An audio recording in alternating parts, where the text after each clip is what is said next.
നമസ്കാരം. നാളെ വരുന്ന +2 പൊളിറ്റിക്കൽ സയൻസിൻ്റെ ഇംപ്രൂവ്മെൻറ്റ് എക്സാമിന് വേണ്ടിയിട്ടുള്ള ഒരു വീഡിയോ ആണിത്. ആൻഡ് ഇതിൽ നമ്മൾ പറയാനായിട്ട് പോകുന്നത് 2022 മുതൽ 2025 വരെയുള്ള ചോദ്യപേപ്പറിൽ ഇംപ്രൂവ്മെൻറ്റ് ക്വസ്റ്റ്യൻ പേപ്പറിലുള്ള 1 വേർഡ്സും അതിൻ്റെ ആൻസർ കീയുമാണ്. ആക്ച്വലി നമ്മൾ ഓൾറെഡി 2023 24 1 വേർഡ്സ് ചെയ്തിട്ടുണ്ട്. അപ്പോൾ അതുകൊണ്ട് തന്നെ അത് ഇവിടെ റിപ്പീറ്റ് ചെയ്യുന്നില്ല. ദെൻ പൊളിറ്റിക്സിന് വേണ്ടിയിട്ടുള്ള വേറെയും കുറച്ച് വീഡിയോസ് ചെയ്തിട്ടുണ്ട്.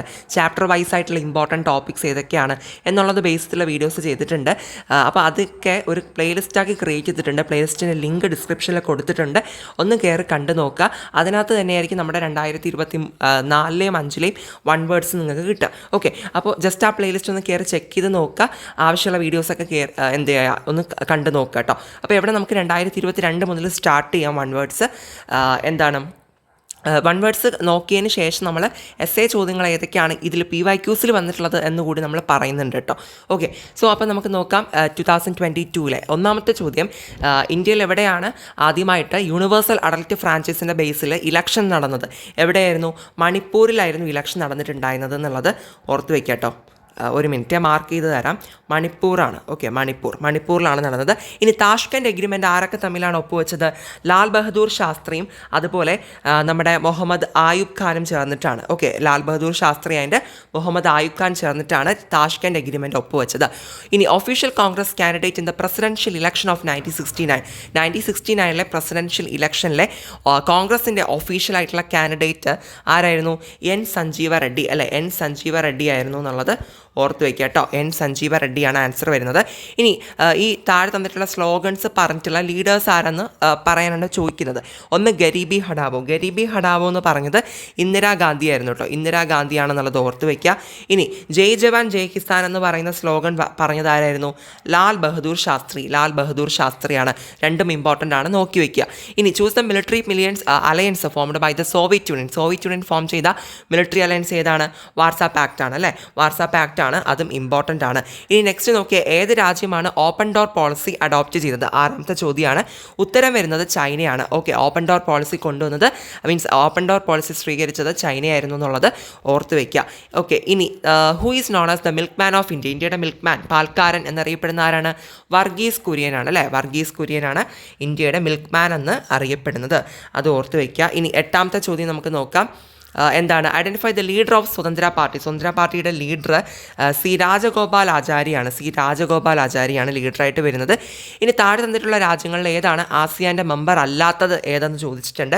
നേപ്പാളാണ് ഉത്തരമായിട്ട് വരുന്നത്. ബാക്കി തായ്ലൻഡും മലേഷ്യയും ഒക്കെ ആസിയാൻ്റെ മെമ്പേഴ്സായിട്ട് വരുന്നതാണ്. ഇനി identify the leader behind the formation of BSP form ചെയ്തത് ഫോം ചെയ്തത് ആരാണെന്ന് ചോദിക്കുന്നത്. കാൻഷീറാമാണ് കേട്ടോ. കാൻഷീറാമാണ് BSP പാർട്ടി ഫോം ചെയ്തിട്ടുണ്ടായിരുന്നത്. ഓക്കെ, അപ്പോൾ ഇത്രയും കാര്യങ്ങൾ എന്ത് ചെയ്യുക, ഓർത്ത് വയ്ക്കുക. ഇനി നമുക്ക് മലയാളം മീഡിയം നോക്കാം. നിങ്ങൾ ഇംഗ്ലീഷുകാർ വേണമെങ്കിൽ സ്കിപ്പ് ചെയ്ത് പൊക്കോളൂ കേട്ടോ. മലയാളം മീഡിയം നിങ്ങൾക്ക് ആവശ്യമില്ലല്ലോ. അപ്പോൾ സാർവത്രിക പ്രായപൂർത്തി വോട്ടവകാശം അനുസരിച്ച് ഇന്ത്യയിൽ തെരഞ്ഞെടുപ്പ് നടന്ന ആദ്യത്തെ പ്രദേശം ഏതാണ്? മണിപ്പൂരാണെന്നുള്ളത് ഓർത്ത് വയ്ക്കുക. താഷ്കൻഡ് ഉടമ്പടി ഒപ്പുവെച്ചത് ആരൊക്കെയായിരുന്നു? ലാൽ ബഹദൂർ ശാസ്ത്രി മുഹമ്മദ് ആയൂബ് ഖാനും ചേർന്നിട്ടാണ് താഷ്കൻഡ് ഉടമ്പടി ഒപ്പുവെച്ചത്. 1969 രാഷ്ട്രപതി തെരഞ്ഞെടുപ്പിൽ കോൺഗ്രസിൻ്റെ ഔദ്യോഗിക സ്ഥാനാർത്ഥി ആരായിരുന്നു? എൻ സഞ്ജീവ റെഡ്ഡി ആയിരുന്നു. ഓക്കെ, അപ്പോൾ ആ പേര് നിങ്ങൾ മറക്കാണ്ട് ഓർക്കുക. താഴെ പറയുന്ന മുദ്രാവാക്യങ്ങൾ ഉയർത്തിയ നേതാക്കൾ ആരൊക്കെയാണെന്നാണ്. അപ്പോൾ ഗരീബി ഹഠാവോ എന്ന് പറയുന്ന മുദ്രാവാക്യം ഉയർത്തിയത് നമ്മുടെ ഇന്ദിരാഗാന്ധിയാണ്. ജയ് ജവാൻ ജയ് കിസാൻ എന്ന് പറയുന്ന മുദ്രാവാക്യം ഉയർത്തിയത് ആരാണ്? ലാൽ ബഹദൂർ ശാസ്ത്രിയാണ്. രണ്ടും ഇമ്പോർട്ടൻ്റ് ആണ്, ഓർത്ത് വയ്ക്കുക. ചുവടെ ചേർത്തിരിക്കുന്നതിൽ സോവിയറ്റ് യൂണിയന് രൂപം നൽകിയ സൈനിക സഖ്യം, സോവിയറ്റ് യൂണിയൻ കൊണ്ടുവന്ന സൈനിക സഖ്യം ഏതാണ്? വാർസാ ഉടമ്പടി അല്ലെ? വാർസാ ഉടമ്പടിയാണ് സോവിയറ്റ് യൂണിയൻ്റേത്, ഓർത്ത് വയ്ക്കണം. ഇനി തുറന്ന വാതിൽ നയം നടപ്പിലാക്കിയ രാജ്യം ഏതാണ്? ചൈനയാണ് തുറന്ന വാതിൽ നയം നടപ്പിലാക്കിയത്. ഏഴാമത്തെ ചോദ്യം, ഇന്ത്യയുടെ പാൽക്കാരൻ എന്നറിയപ്പെടുന്നത് ആരാണ്? വർഗീസ് കുര്യനാണ് ഇന്ത്യയുടെ പാൽക്കാരൻ എന്ന് അറിയപ്പെടുന്നത്. ഓക്കെ, ഇനി എട്ടാമത്തെ ചോദ്യത്തിലോട്ട് വരുമ്പോൾ സ്വതന്ത്ര പാർട്ടിയുടെ നേതാവിനെ തിരിച്ചറിയുക. ആരാണ്? യെസ്, സി രാജഗോപാൽ ആചാര്യാണ് അല്ലേ? സി രാജഗോപാൽ ആചാര്യാണ് സ്വതന്ത്ര പാർട്ടി ഫോം ചെയ്തത്. ചുവടെ ചേർത്തിരിക്കുന്നവയിൽ ആസിയാനിൽ അംഗമല്ലാത്ത രാജ്യമാണ് ചോദിക്കുന്നത്. നേപ്പാളാണ് ഉത്തരമായിട്ട് വരുന്നത്. നമ്മുടെ മലേഷ്യയും തായ്ലൻഡും ഒക്കെ ആസിയാൻ്റെ അംഗങ്ങളായിട്ട് വരുന്നതാണ്. നേപ്പാളാണ് ഇവിടെ അംഗമല്ലാതെ വരുന്നത്. BSPക്ക് രൂപം നൽകിയ നേതാവിനെ തിരിച്ചറിയുക. ആരാണ്? കാൻഷീറാമാണ് അല്ലേ? BSP പാർട്ടി കൊണ്ടുവന്നത് ആരാണ്? കാൻഷീറാമാണ്. അപ്പോൾ ഇത്രയാണ് ഈ ഒരു ചോദ്യ പേപ്പറിലുള്ള 1 വേർഡ്സ് എന്ന് പറയുന്നത്. ഇനി 2023 ക്വസ്റ്റ്യൻ പേപ്പറിലുള്ള വൺ വേർഡ്സ് ആണ് നമ്മൾ നോക്കാനായിട്ട് പോകുന്നത് കേട്ടോ. ഒന്നാമത്തെ ചോദ്യം, which one of the following leaders played a vital role in the integration of princely state with India? നമ്മുടെ ഇൻ്റഗ്രേഷൻ ഓഫ് പ്രിൻസ്ലി സ്റ്റേറ്റ്സ് നിങ്ങൾ പഠിച്ചിട്ടുണ്ടായിരിക്കുമല്ലോ, നാട്ടുരാജ്യങ്ങളെ സംയോജിപ്പിക്കുന്ന ആ ഒരു കാര്യം. അപ്പോൾ അതിൽ ഏറ്റവും കൂടുതൽ റോള് വഹിച്ച വ്യക്തി ആരാണ്? സർദാർ വല്ലഭായ് പട്ടേലാണ് നമുക്ക് ഉത്തരമായിട്ട് വരുന്നത്. ഓക്കെ, ആരാണ്? സർദാർ വല്ലഭായ് പട്ടേൽ. ഓക്കെ, ഇനി നോക്കിക്കോളൂ, അടുത്ത് ചോദിച്ചിട്ടുള്ളത് ഫൗണ്ടർ ഓഫ് സ്വതന്ത്ര പാർട്ടി. നേരത്തെ ചോദിച്ച അതേ ചോദ്യം റിപ്പീറ്റ് ചെയ്ത് ചോദിച്ചിട്ടുണ്ട്. സി രാജഗോപാലാചാരിയാണ് ഉത്തരമായിട്ട് വരുന്നത്. അതുപോലെ ജയ് ജവാൻ ജയ് കിസാൻ ലാൽ ബഹദൂർ ശാസ്ത്രിയാണ് ഉത്തരമായിട്ട് വരുന്നത്. നമ്മൾ നേരത്തെയും കണ്ടതാണല്ലോ. ഇനി സെക്കൻഡ് 5 ഇയർ പ്ലാൻ ഊന്നൽ കൊടുക്കുന്ന സെക്ടർ ഏതാണ്? യെസ്, നമ്മുടെ ഇൻഡസ്ട്രിയാണ്. ഫസ്റ്റ് 5 ഇയർ പ്ലാൻ ആണെങ്കിൽ അഗ്രികൾച്ചർ വരും, സെക്കൻഡ് 5 ഇയർ പ്ലാൻ ആണെന്നുണ്ടെങ്കിൽ ഇൻഡസ്ട്രിയാണ് വരിക. അത് രണ്ടും നിങ്ങൾ പഠിച്ചു വെക്കണം. അടുത്ത mention the full form of CTBT. CTBTയുടെ full form comprehensive test ban treaty എന്നാണ്. എന്താണ്? കോംപ്രഹെൻസീവ് ടെസ്റ്റ് ബാൻ ട്രീറ്റി എന്നാണ് പറയുന്നത്. ഓക്കെ, ഇനി ആറാമത്തെ ചോദ്യം വരുന്നത്, which one of the following countries is not a founding member of SAARC? സാർക്കിൻ്റെ ഫൗണ്ടിങ് മെമ്പർ അല്ലാതിരുന്നത് ഏതാണ്? സോ സാർക്കിൻ്റെ ഫൗണ്ടിങ് മെമ്പർ അല്ലാതിരുന്നത് ചൈനയാണ്. അടുത്ത UNO എസ്റ്റാബ്ലിഷ് ചെയ്തത് എന്നായിരുന്നു? 1945 UNO എന്ത് ചെയ്തത്? എസ്റ്റാബ്ലിഷ് ചെയ്തത്. Where was the first international Earth Summit? ആദ്യത്തെ എർത്ത് സമ്മിറ്റ് നടന്നത് റിയോ ഡി ജനീറോ ബ്രസീലിൽ വെച്ചിട്ടാണെന്നുള്ളത് ഓർത്തിരിക്കുക. ഇനി ഒരു മാച്ച് ദ ഫോളോവിങ് ആണ്. സോഷ്യലിസ്റ്റ് പാർട്ടിയുടെ ലീഡർ ആരാണെന്ന്, മീൻസ് പാർട്ടീസ് തന്നിട്ടുണ്ട്, അതിൻ്റെ ലീഡേഴ്സ് ആരാണെന്നാണ് എഴുതേണ്ടത്. സോഷ്യലിസ്റ്റ് പാർട്ടിയുടെ ലീഡറാണ് ആര്? ജയപ്രകാശ് നാരായൺ എന്ന് പറയുന്നത്. ഓക്കെ, സോഷ്യലിസ്റ്റ് പാർട്ടിയുടെ ലീഡറാണ് ജയപ്രകാശ് നാരായൺ. സ്വതന്ത്ര പാർട്ടി വരുന്ന ടൈമിൽ NG രംഗ വരും. ഭാരതീയ ജനസംഘ് വരുമ്പോൾ ആര് വരും? ശ്യാമപ്രസാദ് മുഖർജിയാണ് വരിക. Communist party of India PC Joshi. Okay, അപ്പോൾ ഈ ഒരു രീതിക്കാണ് PC ജോഷിയാണ് കമ്മ്യൂണിസ്റ്റ് പാർട്ടി ഓഫ് ഇന്ത്യ വരുന്നത്. Okay, socialist party Jayaprakash Narayan, Swatantra party NG Ranga, Bharatiya Jana Sangh Shyama Prasad Mukherjee, communist party PC Joshi. Clear? Punjab accord ആരൊക്കെ തമ്മിലാണ് ഒപ്പുവെച്ചത്? രാജീവ് ഗാന്ധിയും ലോങ്കോവാളും ചേർന്നിട്ടാണ്. രാജീവ് ഗാന്ധി ആൻഡ് ഹർചന്ദ് സിംഗ് ലോങ്കോവാളും ചേർന്നിട്ടാണ് എന്ത് ചെയ്തത്? പഞ്ചാബ് അക്കോർഡ് സൈൻ ചെയ്തത്. ഓക്കെ അല്ലേ? സോ അപ്പോൾ ഇതിൻ്റെ മലയാളം മീഡിയം നോക്കുമ്പോൾ താഴെ പറയുന്ന രാജ്യങ്ങളിൽ ഏതാണ് സാർക്കിൻ്റെ സാർക്ക് രൂപീകരിക്കുന്ന ടൈമിൽ അംഗമല്ലാതിരുന്നത്? ചൈനയാണെന്നുള്ളത് ഓർത്തിരിക്കുക. പിന്നെ ഐക്യരാഷ്ട്ര സംഘടന സ്ഥാപിതമായ വർഷം എന്നാണ്? 1945. ആദ്യത്തെ അന്താരാഷ്ട്ര ഭൗമ ഉച്ചകോടി നടന്നത് റിയോ ഡി ജനീറോയിലാണ് എന്നുള്ളത് ഓർത്ത് വയ്ക്കാം. ചേരുംപടി ചേർക്കാനാണ്. നോക്കിയേ, സോഷ്യലിസ്റ്റ് പാർട്ടി വരുമ്പോൾ ജയപ്രകാശ് നാരായൺ വരുന്നു. സ്വതന്ത്ര പാർട്ടിയുടെ നേതാവാണ് ആര് വരുന്നത്? NG രംഗ വരിക. ഇനി ഭാരതീയ ജനസംഘ് വരുന്ന ടൈമിൽ ശ്യാമപ്രസാദ് മുഖർജി വരും. Communist party of India PC Joshi. Okay, Punjab ഉടമ്പടിയിൽ ഒപ്പുവെച്ചത് ആരൊക്കെ തമ്മിലായിരുന്നു? രാജീവ് ഗാന്ധിയും ഹർചന്ദ് സിംഗ് ലോങ്കോവാളും ചെന്നിട്ടാണ് പഞ്ചാബ് ഉടമ്പടിയിൽ എന്ത് ചെയ്തത്? ഒപ്പുവെച്ചത്. ഇനി നെക്സ്റ്റ് വരുന്നതും ഒരു മാച്ച് ദ ഫോളോവിങ് ആണ് കേട്ടോ. 4 മാർക്കിൻ്റെതാണ്. ജവഹർലാൽ നെഹ്റു ഇതിലേതാണ് വരിക? Yes, Jawaharlal Nehru Bandung conference relate ചെയ്തിട്ട് വരുന്നു. VK കൃഷ്ണമേനോൻ ഡിഫൻസ് മിനിസ്റ്റർ ആയിരുന്നു. ദലൈലാമ എന്ന് പറയുമ്പോൾ ധർമ്മശാലയായിട്ട് ബന്ധപ്പെട്ട് വരുന്നു അല്ലേ. ദെൻ മുജീബർ റഹ്മാൻ ആണെങ്കിലോ അവാമി ലീഗിൻ്റെ നേതാവാണ് മുജീബർ റഹ്മാൻ. ഓക്കെ, അപ്പോൾ അത് നിങ്ങൾ ഓർത്ത് വെക്കുക കേട്ടോ. ഇനി നമുക്കിതിൻ്റെ തന്നെ മലയാള മീഡിയത്തിലെ മാച്ച് ദ ഫോളോയിങ് കൂടി നോക്കാം. ജവഹർലാൽ നെഹ്റു വരുന്നത് ബന്ധുവും കോൺഫറൻസ് ആണ്. VK കൃഷ്ണമേനോൻ പ്രതിരോധ മന്ത്രിയാണ്. ദലൈലാമ ധർമ്മശാല, മുജീബർ റഹ്മാൻ അവാമി ലീഗാണ് വരിക. ഓക്കെ അല്ലേ? സോ നെക്സ്റ്റ് വരുന്ന മാച്ച് ദ ഫോളോവിങ് എന്ന് പറയുമ്പോൾ അതിലാദ്യമേ operation desert storm first gulf വാറാണ്. Operation infinity reach missiles attack in സൂദനാണ്. Operation Iraqi freedom, coalition of the willing and operation enduring freedom, war against al Qaeda and Taliban. Okay, then ഇതിൻ്റെ മലയാളം മീഡിയത്തിൽ നമ്മൾ നോക്കുമ്പോൾ operation desert Storm എന്ന് പറയുന്നത് 1ാം Gulf യുദ്ധം. Operation infinity reach സുഡാനിലെ missile ആക്രമണം. Operation Iraqi freedom ഇഷ്ടമുള്ളവരുടെ കൂട്ടുകെട്ട്. ഓപ്പറേഷൻ എൻഡ്വറിംഗ് ഫ്രീഡം താലിബാനും അൽ ഖ്വയ്ദയ്ക്കും എതിരായ യുദ്ധം അല്ലേ. അപ്പം ഇത്രയും കാര്യങ്ങളാണ് നമുക്ക് ഈ ഒരു ക്വസ്റ്റ്യൻ പേപ്പറിലുള്ള വൺ വേർഡ്സ് ആയിട്ട് വരിക. സോ അപ്പോൾ നമുക്ക് വൺ വേർഡ്സ് ഞാൻ പറഞ്ഞു കഴിഞ്ഞു. ഇനി 2024 25 ആണെന്നുണ്ടെങ്കിൽ എവിടെയാണ് വരിക? ആ പ്ലേലിസ്റ്റിനകത്ത് വരുന്നുണ്ട്. ഇനി നമുക്ക് ഈ ഒരു വീഡിയോയിലൂടെ തന്നെ ഈ 2021 മുതലുള്ള essay ക്വസ്റ്റ്യൻസ് ഒന്ന് നോക്കി വെക്കാം ഏതൊക്കെ വന്നിട്ടുള്ളതെന്ന്. ഇപ്പോൾ 2021 ചോദ്യപേപ്പർ ഞാൻ എടുത്തിട്ടുണ്ട്. സോ എവിടെ 8 മാർക്കിന് ചോദിച്ചിട്ടുള്ളത് 2 kinds of regional issues in North East India north east India related ആയിട്ടുള്ള ചോദ്യമാണ്. സെക്സഷനിസ്റ്റ് മൂവ്മെൻറ്റിനെ പറ്റിയിട്ട് movement against outsiders. North east India നമ്മൾ ഓൾറെഡി ഒരു ക്ലാസ് ആയിട്ട് ചെയ്തിട്ടുണ്ട്, പ്ലേലിസ്റ്റിനകത്ത് ഉണ്ട് കേട്ടോ.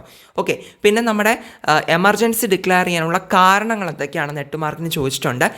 പിന്നെ ചൈന എങ്ങനെയാണ് ഡെവലപ്പ് ചെയ്ത് വന്നത് എന്നുള്ളത് ബേസ് ചെയ്തിട്ട് ചൈനയെ കുറിച്ചിട്ട്, ചൈനീസ് എക്കോണമിനെ പറ്റി എഴുതാൻ എസ്സേക്ക് ചോദിച്ചിട്ടുണ്ട്. പിന്നെ what are the causes which led to the disintegration of Soviet Union, Soviet യൂണിയൻ്റെ തകർച്ചയിലോട്ട് വഴി നയിച്ച കാരണങ്ങൾ എന്തൊക്കെയാണ്, അത് എന്ത് ചെയ്തിട്ടുണ്ട്, കൃത്യമായിട്ട് ഹിൻസ് കൊടുത്തിട്ടുണ്ട്. അത് നമ്മൾ എക്സ്പ്ലെയിൻ ചെയ്ത് എഴുതിയാൽ മതി. മലയാളത്തിൽ പറയുമ്പോൾ വടക്കു കിഴക്കൻ ഇന്ത്യയായിട്ട് ബന്ധപ്പെട്ട 8 മാർക്കിന് ചോദിച്ചിട്ടുണ്ട്. അത് നമ്മൾ ക്ലാസ് ആയിട്ട് ചെയ്തിട്ടുണ്ട്, വടക്ക് കിഴക്കൻ ഇന്ത്യ. അത് പ്ലേലിസ്റ്റിനകത്തുണ്ട് ക്ലാസ്. ഓക്കെ, പിന്നെ ദേശീയ അടിയന്തരാവസ്ഥ പ്രഖ്യാപനത്തിലേക്ക് നയിച്ച കാരണങ്ങൾ ചോദിക്കുന്നുണ്ട്. ഒരു ബദൽ അധികാര കേന്ദ്രം എന്ന നിലയിലുള്ള ചൈനയുടെ ഉത്ഭവം വളർച്ചയെ പറ്റിയിട്ടും, ദാറ്റ് ഈസ് ചൈനീസ് സമ്പദ്ഘടനയെ കുറിച്ചിട്ട് എഴുതാനാണ് പറയുന്നത്.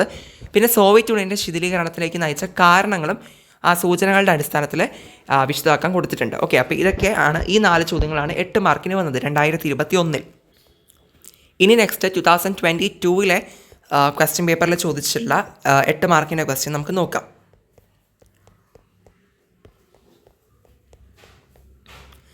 ഇവിടെ ആദ്യമേ discuss the background and causes which led to the declaration of emergency. Emergency എന്തുകൊണ്ട് ഡിക്ലെയർ ചെയ്തു, നേരത്തെ കണ്ടതാണ് എമർജൻസി ഡിക്ലെയർ ചെയ്യാനുള്ള കാരണങ്ങൾ. അത് തന്നെയാണ് ഇവിടെയും സെയിം ആയിട്ട് ചോദിച്ചിട്ടുള്ളത്. പിന്നെ American hegemony has military, economic and cultural dimensions. So three different aspects of hegemony. നമുക്കറിയാം ഹാർഡ് പവർ, സോഫ്റ്റ് പവർ എന്നൊക്കെ പറഞ്ഞിട്ടുള്ള ഹെജമണിയുടെ 3 ആസ്പെക്ട്സിനെ പറ്റിയിട്ട് എഴുതാൻ ചോദിച്ചിട്ടുണ്ട്. പിന്നെ what are the reasons, describe the reasons for the disintegration of Soviet union. Again കണ്ടോ, repeat ചെയ്ത് വന്നിട്ടുണ്ട് ആ ഒരു ചോദ്യം. സോ നമ്മൾ മലയാളത്തിൽ പറയുന്ന ടൈമിൽ ഇന്ത്യൻ അടിയന്തരാവസ്ഥ പ്രഖ്യാപിച്ചതിൻ്റെ പശ്ചാത്തലവും അതിൻ്റെ കാരണങ്ങളും എഴുതാൻ ചോദിച്ചിട്ടുണ്ട്. പിന്നെ അമേരിക്കൻ മേധാവിത്വത്തിന് സൈനികവും സാമ്പത്തികവും സാംസ്കാരികവുമായ തലങ്ങളുണ്ട്. അപ്പോൾ ഈ ഒരു മേധാവിത്വത്തിൻ്റെ 3 വ്യവസ്ഥകളെ പറ്റിയിട്ട് എഴുതാൻ ചോദിച്ചിട്ടുണ്ട്. അമേരിക്കൻ അധീശത്വം പഠിച്ചിട്ടുണ്ടല്ലോ, ആ 3 അധീശത്വങ്ങളെ പറ്റിയിട്ടാണ് എഴുതേണ്ടത്.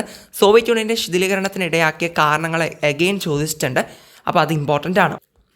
ഇനി നമുക്ക് 2023 ക്വസ്റ്റ്യൻ പേപ്പർ നോക്കാം. ഇതിൽ നിന്ന് 8 മാർക്കിന് വന്നിട്ടുള്ള ചോദ്യങ്ങൾ. സോ ഇവിടെ explain the process and consequences of partition. നമുക്കറിയാം അത് വളരെ ഇമ്പോർട്ടൻ്റ് ആണ്. പഠിക്കാത്ത ആരെങ്കിലും ഉണ്ടെങ്കിൽ പഠിക്കുക കേട്ടോ, വേഗത്തിൽ തന്നെ. പാർട്ടീഷൻ അത് നമ്മൾ ഓൾറെഡി അതിൻ്റെ ക്ലാസ് ചെയ്തിട്ടുണ്ട്, പ്ലേലിസ്റ്റിനകത്ത് വീഡിയോ ഉണ്ട് കേട്ടോ. പിന്നെ discuss the background of imposing emergency. കണ്ടോ, എമർജൻസി റിലേറ്റ് ചെയ്തിട്ട് 2021 മുതൽ 2023 വരെ എന്താ തുടർച്ചയായിട്ട് ചോദിച്ചിട്ടുണ്ട്. അപ്പോൾ അത് അത്രയും ഇമ്പോർട്ടൻ്റ് ആണെന്ന് ഓർത്തിരിക്കുക. പിന്നെ major causes led to the disintegration of Soviet Union. Okay, Soviet യൂണിയൻ്റെ തകർച്ചയ്ക്കിടയാക്കിയ കാരണങ്ങൾ അതും റിപ്പീറ്റ് ചെയ്ത് വന്നിട്ടുള്ളതാണ്. അപ്പോൾ അത് പെട്ടെന്ന് തന്നെ പഠിച്ച് വെക്കേണ്ട ചോദ്യമാണ്. ഇനി ഇതിൻ്റെയൊക്കെ ആൻസർ എവിടെ നിന്നാണ് കിട്ടുകയെന്ന് ചോദിച്ചു കഴിഞ്ഞാൽ ടെക്സ്റ്റ് ബുക്കിനകത്ത് തന്നെ കൃത്യമായിട്ട് കൊടുത്തിട്ടുണ്ട്. ജസ്റ്റ് വായിച്ച് മനസ്സിലാക്കി വയ്ക്കുക. ഓക്കെ, ഇനി 2024 ഏതൊക്കെയാണ് ചോദിച്ചിട്ടുള്ളതെന്ന് നമുക്ക് നോക്കാം. ഇതാ ഇവിടെ നോക്കുക. Again explain the process and consequences of partition of India. അതേപോലെ ചോദിച്ചിട്ടുണ്ട്. അപ്പോൾ അത് ഇമ്പോർട്ടൻ്റ് ആണെന്ന് ഓർത്തിരിക്കുക. അടുത്ത European union and ASEAN are the emerging alternative centres of power. അപ്പോൾ ഇതിനെക്കുറിച്ചിട്ട് നമ്മൾ എഴുതാനാണ് പറയുന്നത്. യൂറോപ്യൻ യൂണിയനും ആസിയാനെ പറ്റിയിട്ടും assess their possible role in future വേൾഡിൽ അവർക്കുള്ള റോള് പങ്കെന്തായിരിക്കും എന്നുള്ളതിനെ കുറിച്ചിട്ടാണ് എഴുതാനുള്ളത്. ഓക്കെ, യൂറോപ്യൻ യൂണിയനും ആസിയാനും. ഇനി explain the causes for the declaration of national emergency in India and evaluate it's consequences. Okay, നമ്മൾ നേരത്തെ കണ്ടതൊക്കെ എമർജൻസിയുടെ കോസസ് എഴുതാനാണ്. ഇവിടെ അതിൻ്റെ കോൺസിക്വൻസസ് കൂടി എഴുതാൻ ചോദിച്ചിട്ടുണ്ട്. അപ്പോൾ അത് പ്രത്യേകം ശ്രദ്ധിക്കുക. ഓക്കെ, മലയാളത്തിൽ പറയുമ്പോൾ ഇന്ത്യ വിഭജനത്തിൻ്റെ പ്രക്രിയയും അനന്തരഫലങ്ങളും എഴുതുക. യൂറോപ്യൻ യൂണിയനും ആസിയാനും പറ്റിയിട്ട് അവർക്ക് ഇനി പുതിയ ലോകക്രമത്തിൽ ഈ സംഘടനകളുടെ പങ്കും സാധ്യതകളും വിലയിരുത്താനാണ് ചോദിച്ചിട്ടുള്ളത്, യൂറോപ്യൻ യൂണിയൻ്റെയും ആസിയാൻ്റെ. അടുത്ത് ഇന്ത്യയിൽ ദേശീയ അടിയന്തരാവസ്ഥ പ്രഖ്യാപിക്കാനുള്ള കാരണങ്ങൾ വിശദീകരിക്കും. അതിൻ്റെ അനന്തരഫലങ്ങൾ വിലയിരുത്താനും പറഞ്ഞിട്ടുണ്ട്. അടിയന്തരാവസ്ഥ തന്നെയാണ്, അതിൻ്റെ കാരണങ്ങളും അനന്തരഫലങ്ങളും കൂടി എഴുതാനായിട്ട് ചോദിച്ചിട്ടുണ്ട് 8 മാർക്കിന്. ഇനി നമ്മുടെ കഴിഞ്ഞ കൊല്ലം 2025 ഏതാണ് എസ്സേക്ക് വന്നിട്ടുള്ളതെന്ന് നമുക്ക് നോക്കാം. ഇവിടെ ആദ്യമേ തന്നെ explain the causes and consequences of Indo Pak war in 1971 India Pakistan യുദ്ധം എന്ന് പറയുമ്പോൾ ഇന്ത്യ ബംഗ്ലാദേശ് യുദ്ധമാണ്. യുദ്ധം എന്നല്ല, ബംഗ്ലാദേശ് റിലേറ്റഡ് ആയിട്ടുള്ള കാര്യമാണ് അതിനകത്ത് പറയുന്നത് അല്ലേ. ഇന്ത്യ പാകിസ്ഥാൻ വാർ. ഓക്കെ, 1971 അപ്പോൾ പ്രത്യേകിച്ച് അത് പഠിക്കാം. അത് ഷോർട്ട് എസ്സേക്കൊക്കെ ചോദിക്കുന്ന ടോപ്പിക്ക് തന്നെയാണ് കേട്ടോ. ഇനി causes of disintegration of Soviet union തകരാനുള്ള കാരണങ്ങൾ അഗെയിൻ ചോദിച്ചിട്ടുണ്ട്. അതുപോലെ നോർത്ത് ഈസ്റ്റിനെ പറ്റിയിട്ടും ചോദിച്ചിട്ടുണ്ട് കേട്ടോ. ഓക്കെ, നോർത്ത് ഈസ്റ്റ് വീഡിയോ ഉണ്ട്, കയറി നോക്കണം കേട്ടോ. പ്ലേലിസ്റ്റിനകത്ത് ഹിൻസ് കൊടുത്തിട്ടുണ്ട്. ഈ ഹിൻസിന് എക്സ്പ്ലെയിൻ ചെയ്ത് വെച്ചാൽ മതി അവിടെ. ഓക്കെ, അപ്പം മലയാളത്തിൽ പറയുമ്പോൾ 1971 ഇന്ത്യ പാകിസ്ഥാൻ യുദ്ധത്തിൻ്റെ കാരണങ്ങളും അനന്തരഫലങ്ങളും വിവരിക്കുക. ഓക്കെ, സോവിയറ്റ് യൂണിയൻ്റെ ശിഥിലീകരണത്തിൻ്റെ കാരണങ്ങൾ അതൊക്കെ കണ്ടോ റിപ്പീറ്റ് ചെയ്ത് വരുന്നതാണ്. അതുപോലെ തന്നെ നമ്മുടെ 3 പ്രധാന രാഷ്ട്രീയ വിഷയങ്ങളാണ് വടക്ക് കിഴക്കേ ഇന്ത്യയിൽ നിലനിൽക്കുന്നത്, അവയെക്കുറിച്ച് വിവരിക്കുക. വടക്ക് കിഴക്കേ ഇന്ത്യ റിലേറ്റഡ് ആയിട്ടുള്ള ചോദ്യമാണ്, സൂചനകളുണ്ട്, അതിനെ എക്സ്പ്ലെയിൻ ചെയ്ത് എഴുതി വെച്ചാൽ മതി. ഓക്കെ, അപ്പോൾ നിങ്ങൾക്ക് ഇപ്പോൾ ഇത്രയും നമ്മൾ 2021 മുതൽ 2025 വരെയുള്ള എസ്ഐ ചോദ്യങ്ങൾ ഏതൊക്കെയാണ് വന്നതെന്ന് കണ്ടു 8 മാർക്കിന് വേണ്ടിയിട്ട്. അപ്പോൾ 8 മാർക്കിൻ്റെ ചോദ്യങ്ങളെന്ന് പറയുന്നത് ഒരിക്കലും നിസ്സാരമായിട്ട് കാണേണ്ട ചോദ്യങ്ങളല്ല, വളരെ ഇമ്പോർട്ടൻ്റ് ആയിട്ടുള്ള ചോദ്യമാണ്. നമുക്ക് 2 ചോദ്യങ്ങളാണ് അറ്റൻഡ് ചെയ്യേണ്ടി വരിക, അതായത് 16 മാർക്കാണ് ടോട്ടൽ വരുന്നത് അല്ലേ. സോ അപ്പം നിങ്ങൾക്ക് ഈ ഒരു 16 മാർക്കും പിന്നെ നിങ്ങൾ 1 വേർഡ്സും ബാക്കി കുറച്ച് ഷോർട്ട് എസ്സേയൊക്കെ കൂടി ശരിയാക്കി വരികയാണെങ്കിൽ ഉറപ്പായിട്ടും നിങ്ങൾ ഉറപ്പായിട്ടും പാസ്സാവും. ഓക്കെ, അപ്പോൾ അതുകൊണ്ട് തന്നെ നിങ്ങൾ പ്രത്യേകം ശ്രദ്ധിക്കേണ്ടതാണ് ഈ ഒരു 8 മാർക്കിൻ്റെ സെക്ഷൻ എന്ന് പറയുന്നത്. അപ്പോൾ എവിടെ ഇപ്പം നമ്മൾ നോക്കുമ്പോൾ തന്നെ കോമൺ ആയിട്ട് നോർത്ത് ഈസ്റ്റിനെ പറ്റി ചോദ്യം ചോദിച്ചിട്ടുണ്ട്, പാർട്ടീഷൻ ഉണ്ട്, എമർജൻസി റിലേറ്റഡ് ആയിട്ട് ചോദിച്ചു, പിന്നെ സോവിയറ്റ് യൂണിയൻ എന്തുകൊണ്ട് തകർന്നു അത് ചോദിച്ചിട്ടുണ്ട്, 1971 യുദ്ധത്തെ പറ്റി ചോദിച്ചിട്ടുണ്ട് അല്ലേ, ചൈനയെ പറ്റി, യൂറോപ്യൻ യൂണിയനും ആസിയാനെ പറ്റിയിട്ട്, അതുപോലെ നമ്മുടെ അമേരിക്കൻ അതീശത്വം ഹെജിമണീനെ പറ്റിയിട്ടും ചോദിച്ചിട്ടുണ്ട്. ഓക്കെ, ഇതിത്ര ഇങ്ങനെ റിപ്പീറ്റ് ചെയ്ത് അങ്ങോട്ടും ഇങ്ങോട്ടും മാറ്റി ഇങ്ങനെ ചോദിച്ചുകൊണ്ടിരിക്കുകയാണ് ഈ കഴിഞ്ഞ 5 കൊല്ലമായിട്ട്. അപ്പോൾ അതുകൊണ്ട് തന്നെ ഇതൊക്കെ തന്നെ ഇനിയും വരാൻ ചാൻസ് ഉണ്ട്. അപ്പോൾ നിങ്ങൾ ഇതൊക്കെ കൃത്യമായിട്ട് എന്ത് ചെയ്യുക, പഠിക്കുക കേട്ടോ.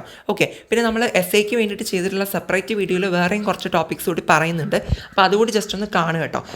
മീൻസ് ഇതല്ലാണ്ട് ഇതിപ്പോൾ PYQസിലുള്ള ഇൻഫോ ആണല്ലോ, അല്ലാണ്ട് നമുക്ക് വരാൻ ചാൻസ് ഉള്ളതൊക്കെ ഞാൻ ആ ഒരു സെപ്പറേറ്റ് വീഡിയോ ചെയ്തിട്ടുണ്ട്, അതിൽ ഉണ്ട്. ഓക്കെ, ആ ഒരു വീഡിയോയുടെ ലിങ്കും അതൊക്കെ ആ പ്ലേലിസ്റ്റിനകത്ത് ഇൻക്ലൂഡഡ് ആണ് കേട്ടോ. ഓക്കെ, അപ്പോൾ എല്ലാവരും പ്ലേലിസ്റ്റ് കൂടി ഒന്ന് ചെക്ക് ചെയ്ത് നോക്കുക. അപ്പോൾ ഇത്രയേ ഉള്ളൂ ഇന്നത്തെ ഈ ഒരു വീഡിയോ എന്ന് വെച്ചിട്ടുണ്ടെങ്കിൽ. നിങ്ങൾക്ക് ഉപയോഗപ്പെട്ടിട്ടുണ്ടെന്നുണ്ടെങ്കിൽ ഷെയർ ചെയ്ത് കൊടുക്കുക, ആൻഡ് ഓൾസോ സബ്സ്ക്രൈബ് ചെയ്യുക, ലൈക്ക് ചെയ്യുക, ഹൈപ്പ് വരാണ്ട് മറന്നു വരുത്. എന്തെങ്കിലും ഡൗട്ട്സ് ഉണ്ടെങ്കിൽ ചോദിക്കുക. ഓക്കെ, അപ്പോൾ അത്രയേ ഉള്ളൂ. Thank you.